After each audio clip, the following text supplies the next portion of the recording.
This is the joyride with the rainbow goddess, the rainbow goddess. Alright! Hello and welcome to Joyride with the Rainbow Goddess. In today's plant-based party power segment of my show, I'm going to teach you how to make sauerkraut. And what I love about sauerkraut is that it's kind of like riding a bike. You know, once you know how to do it, you'll never forget. It's very easy. It's got 4 steps and you can make it in really big batches. So that way you just have it in the fridge and it seriously lasts forever. One time for this festival, we made like way too big of a batch and we ended up having it for straight up 6 months and it was still good. After about 6 months, it started tasting like more fermented, but it had not gone bad. So make sure to make big batches so that way you don't even have to bother with it for a while.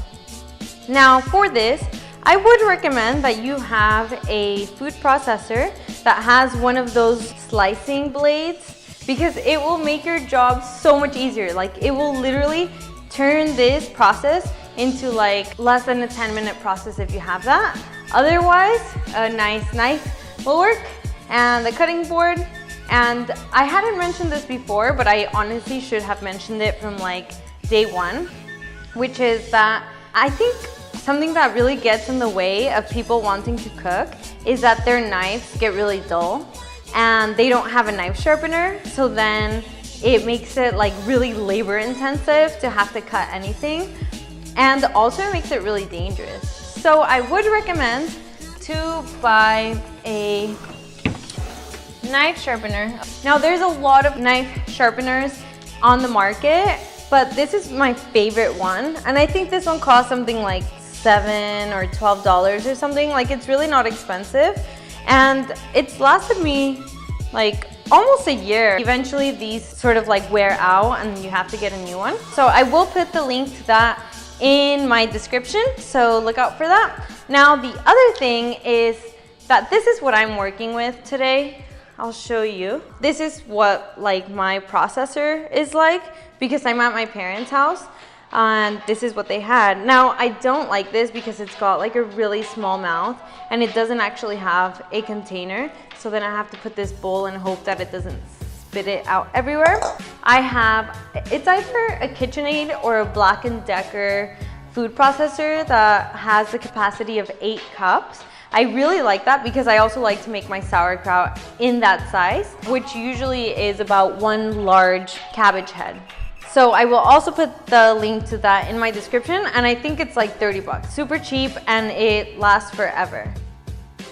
Step 1, shred your cabbage. I'm going to shred it with this thing. And oh, where did that top part go? What the hell? I like don't see the top anywhere. Is it there? I'm like, is it underneath the thing? No. What the heck? You know what? I can't find the top, so fuck it. We're gonna just, we're gonna chop this baby.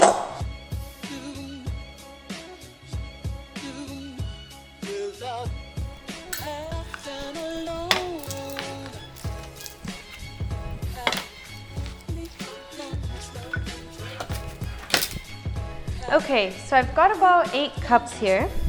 And for every 8 cups, you're gonna do 1 tablespoon of salt. I like to do pink Himalayan salt. And I know that that sounds like a lot, but this is what's gonna keep it from actually going bad. And it's also gonna help it release its juices. So that's step 2, add your salt. And step 3 is just going to be to start massaging your cabbage. And this part might take 5 to 10 minutes and you want to massage it really hard, like really put your all into it. So you want to help break it down and get those juices out. And you'll know that it's ready when it starts to have a little puddle of liquid at the bottom.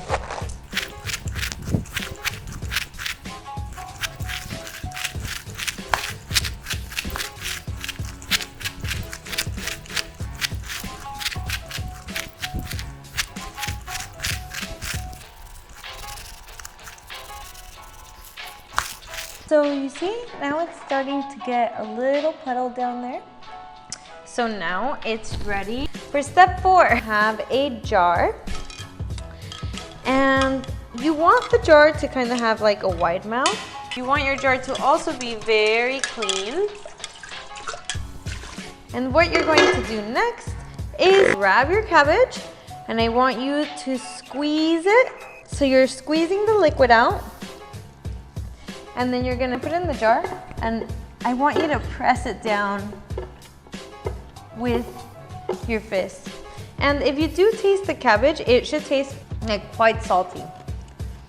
And that salt, it's gonna lose that kind of crazy amount of saltiness once it starts to ferment, and it'll start to get more sour. So I'm going to tell you while I squeeze this some of the benefits of sauerkraut. It improves digestion, it boosts immunity, it aids weight loss, it helps reduce stress, and it maintains brain, heart, and bone health. It is energizing, it's anti-inflammatory, and it's good for eye and skin care. Almost forgot to mention that it's also super high in probiotics, which is amazing for your gut health. And as for why it's good for your food, it's a flavor enhancer, it adds a pop of color, and it has a delicious crunch. And if you make it specifically with purple cabbage is also high in vitamins A, C, and K, and B6. Now, the reason why you want to press it down into your jar is because you want to reduce the amount of air bubbles it could possibly have. Because if there are air bubbles, then it allows bacteria to grow, and that's no bueno. Well, you would think, well, what do you mean? Isn't sauerkraut have bacteria? It does, and it's got the good kind of bacteria. So you see how 8 cups reduced to not that much? That's why you do want to do at least 8 cups. Now that super nice extra liquid, we're going to pour on top. This is a very basic recipe. It's just like your basic salt and cabbage recipe. But you can also make it like more interesting by adding spices, or you could add chilies or garlic or onion, or herbs, or you could even add other vegetables to it. I tried to take away all the little extra pieces that are not underneath the liquid. Okay, and then you're going to need a Ziploc bag. Fill this bag with water. And you're going to do that because you need to weigh down your cabbage so that it is fully submerged in its own liquid, so that it does not touch the oxygen. And you don't want to make the bag super duper full because you do want it to be a little bit malleable. There we go. Squeeze the bag in. You let it fall on top. And then the other reason why you put it on there is because as this starts to ferment, the bacteria starts to create gases, and the gases want to push the cabbage up.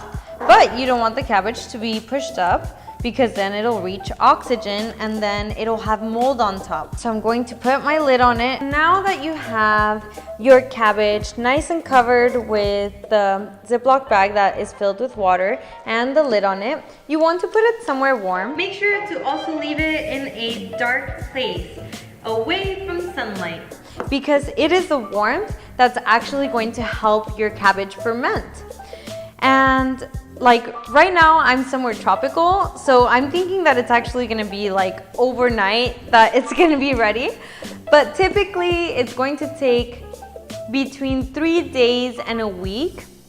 Again, it really depends on like where you're at and what the temperature is. Like when I was in Melbourne and it was really cold, it had been like 10 days and it was only barely starting to ferment. And how you know if it's starting to ferment, the first test you're going to do is you're going to open it and you're going to smell it. If you don't smell a sour fermented smell, then it's not ready. Only when it becomes quite apparent that that smell is there. And then you're gonna go for test number 2. Test number 2 is gonna be the taste test, of course.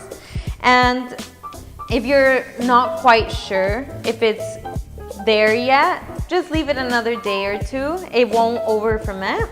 Once it's reached the sour point that you want, then you can remove the bag, make sure that no mold has grown around it. If it does get a little tiny bit of mold on top for whatever reason, you can just remove it. And then you can store it in the fridge and then you're done. So I will have like a few different recipe suggestions to make it more interesting. I absolutely love doing the purple cabbage one because it ends up turning into a magenta color. And you know, I'm all about making things really bright. I almost forgot to tell you that today I'm actually going to make one with green cabbage. And the green cabbage one ends up giving me an almost clear liquid. And I actually use that liquid to make like a fermented cheese. And it turns out so delicious. And so that will be in my next episode. I'll show you the 3 different types of sauerkraut that I made. And then we'll start going through the process of how to make your own fermented vegan cheese. Yeah, okay.